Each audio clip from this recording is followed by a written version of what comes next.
The Museum of the Confederacy coming to Appomattox is a great opportunity here on the cusp of the Civil War sesquicentennial, because with them building a new facility and telling new stories, there's the opportunity for them to open a dialogue, and in partnership with other museums and facilities in Central Virginia, to bring that dialogue to a greater stage, perhaps to a national stage, to talk about the war, its causes, and its effects.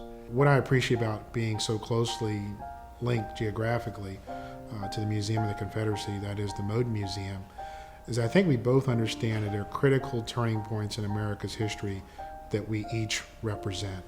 And it's almost like running a relay race. I mean, there's a leg that the MOC can run that brings information forward to our point in history, and there's a leg where we continue that story forward in America by latching on to Moden. So I'm quite pleased to be able to serve a rural community with two major aspects of America's turning points, and really define how vital we are to understanding modern day America. The fascinating part about the Museum of the Confederacy coming to Appomattox is that Appomattox is where the war symbolically ended. It has great national interest, but in addition, the Museum of the Confederacy in Appomattox can tell some of the stories indigenous to Central Virginia. Heritage tourism is a resource that can't move. Tremendous stories about what's happened in Southside Virginia, with textiles and agriculture and other industries that can relocate to other parts of the globe. Our history is our history and will always be our history and always be related to this particular place. As you know, in the old days, there was a call to arms. In present day, there's a call for community support, and this is greatly needed by all people who love history and their heritage.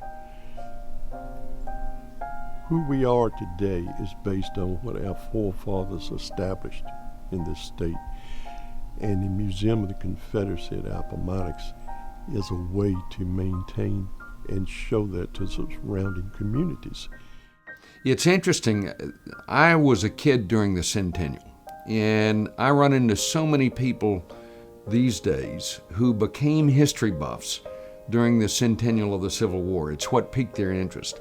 And I'm really excited that our project is the biggest project in the nation for the sesquicentennial, because I look at 50 years of impact on people as they get interested. The newspapers are covering things.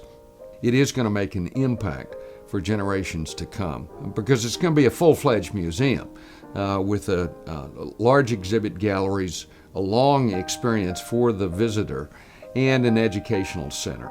So it's not a little thing where there's a big one somewhere else. It's going to be as big from a visitor's point of view as our site in Richmond. We've raised over $8 million, and that's getting us very close to our long-term goal for this project. But we truly need people's support to get us to the finish line. People both from across the nation and people from here in the South Central Virginia region. We're very enthusiastic about the people who have stepped up to the plate so far, and we look forward to others joining them.